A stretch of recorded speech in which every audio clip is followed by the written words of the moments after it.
जी sir, आज भारतीय मजदूर संघ का अधिवेशन है। क्या कुछ सरकार कर रही है मजदूरों को सुरक्षित रखने के लिए, उनके हितों की रक्षा करने के लिए?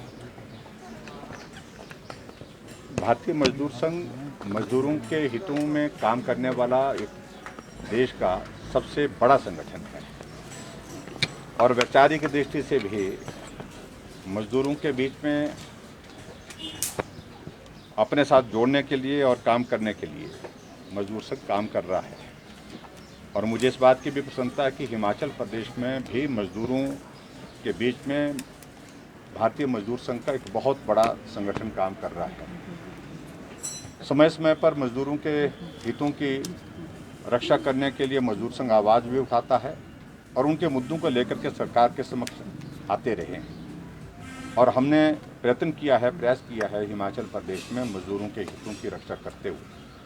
3 बजट तो हिमाचल प्रदेश सरकार ने जो प्रस्तुत किए हैं, इसमें 2700 रुपये जो है एक मजदूर को 1 महीने का लाभ हुआ है। और उसी प्रकार से चाहे वो आंगनबाड़ी वर्कर्स हैं, हर बार उनके इसमें जो है थोड़ा थोड़ा बढ़ोतरी जितने हमारे साधन हैं अपने उसके अनुरूप कर सकता। आशा वर्कर्स हैं, आंगनबाड़ी सहायिकाएँ हैं, जो हमारी खिचड़ी बनाने वाले जो लोग हैं उनके लिए मिड डे मील वाले।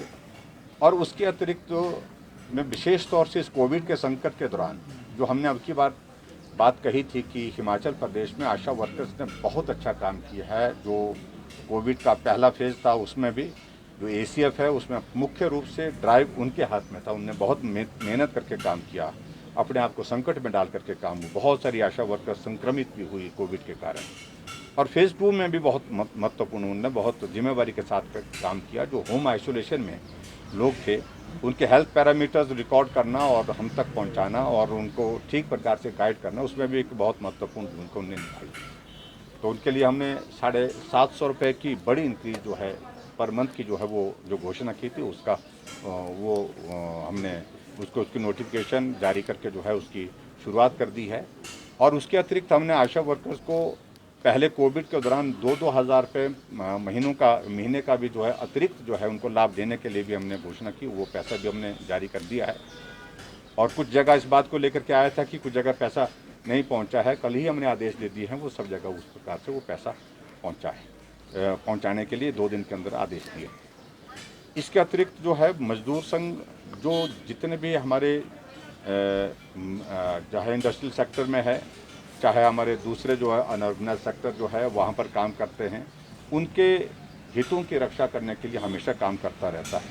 और हमने एक बात तय किया कि बहुत जल्दी एक बैठक मजदूर संघ के प्रमुख नेतृत्व के साथ हम करेंगे, जिसमें पूरा एजेंडा जो है मजदूरों से संबंधित जो हिमाचल प्रदेश में जो मदद सरकार की ओर से उसमें हो सकती है, जो उनके इश्यूज़ हैं उनका समाधान हो, उस दृष्टि से हम सुनिश्चित करेंगे वो बैठक हो और बैठक करके हम उससे उन मजदूरों के लिए मदद कर सकते। सर, जिस तरह से प्रदेश में कोविड के मामले घट रहे हैं तो सरकार ने भी कहीं ना कहीं रिलीफ देने का काम किया है। सर, कल कोई नोटिफिकेशन देखिए, अब पिछले कल की जो नोटिफिकेशन है वो इसी बात को ध्यान में रखते हुए है कि हमारे कुछ जगह एग्ज़ाम हो रहे हैं, कुछ जगह भर्तियां हो रही हैं हमारी अलग अलग इसमें, चाहे वो पुलिस फोर्स है, चाहे पुलिस फोर्स के अतिरिक्त जो है हमारे जो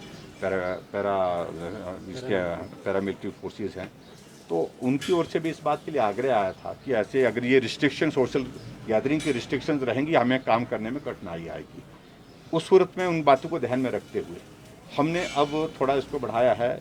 इंडोर हमने 150 की कैपेसिटी अलाउ की है और उसमें भी 150 की कैपेसिटी मैक्सिमम, और उसके बाद दूसरा जो 50% ऑफ द टोटल कैपेसिटी ये भी हमने अभी तक उसमें साथ में जोड़ के रखा है। उसी तरह से आउटडोर प्रोग्राम में उसको हमने 250 तक किया है और उसमें 250 के साथ में 50% ऑफ द टोटल कैपेसिटी ऐसा करके जो है उसको अलाउ करके रखा है।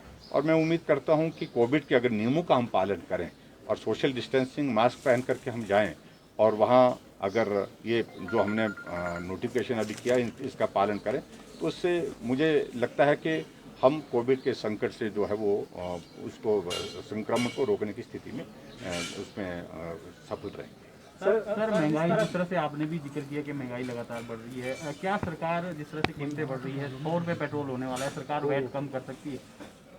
देखिए, ये हमारे पास सुझाव आए हैं, इन बातों को लेकर के विचार कर रहे हैं क्या किया जा सकता है। लेकिन मैं उम्मीद करता हूं कि जैसे आदरणीय प्रधानमंत्री जी ने समय समय पर कुछ कदम उठाए हैं महंगाई को रोकने के लिए, इस तरह के तो बहुत सारे इश्यूज ऐसे हैं जो केंद्र सरकार जो है जिन पर विचार कर रही है और प्रदेश सरकार भी विचार कर रही है। हम थोड़ा वक्त बाद इस बात को लेकर के तय करेंगे, जो सरकार की ओर से किया जा सकता है वो करने की कोशिश करेंगे। उत्तराखंड में जो प्रतिनिधि है मुख्यमंत्री ने इस्तीफा दिया है, सर क्या प्रतिक्रिया है आपकी, क्या कहेंगे? देखिए, वो एक संवैधानिक एक व्यवस्था का सम्मान करते हुए वो एक परिस्थिति वहाँ पर आई है। कोई भी राजनीतिक अस्थिरता का वहाँ पर प्रश्न ही नहीं है। वहाँ भारतीय जनता पार्टी बहुमत में है, मजबूत सरकार चल रही है। बीच में मुख्यमंत्री का विधानसभा का सदस्य होना वो अनिवार्य होता है 6 महीने के अंदर। शायद उसमें ये जानकारी मिली जो हमको कि इलेक्शन कमीशन ने कहा कि अब विधानसभा के जनरल इलेक्शन के लिए उत्तराखंड के जो है वो समय 1 साल से कम है। ऐसी सूरत में किसी विधानसभा में हम उपचुनाव कराएं तो वो व्यावहारिक नहीं लग रहा, उचित नहीं लग रहा। इसलिए ये एक स्थिति पैदा हुई है, तो वहाँ पर पार्टी हाईकमान अपने आप को निर्णय। सर, वैक्सीनेशन को लेकर जिस तरह से हिमाचल में अब 44 वर्ष से अधिक के लिए जो है वो डोजेस खत्म हो गए और सेंटर ने कहा है कि प्रेग्नेंट फीमेल्स को भी जो है वैक्सीनेट किया जाएगा, तो सर कैसे? देखिए, वैक्सीन में हिमाचल प्रदेश पूरे देश भर में बेहतरीन कर रहा है। बहुत अच्छी तरह से हमारा वैक्सीन का अभियान चला है और वैक्सीन का फेज़ हमारा जो दूसरा जो 18 से 44 साल का, उसमें भी गति पकड़ी है। और वैक्सीन की उपलब्धता अगर हमको और ज़्यादा बेहतर होगी तो उसको हम और तेज़ी से आगे बढ़ाएंगे। और हमने तय किया है कि जितना जल्दी हो सके उसमें हम निश्चित रूप से हिमाचल प्रदेश जो है वो बेहतर काम करेंगे। Thank you please, thank you. देखना भाई साथ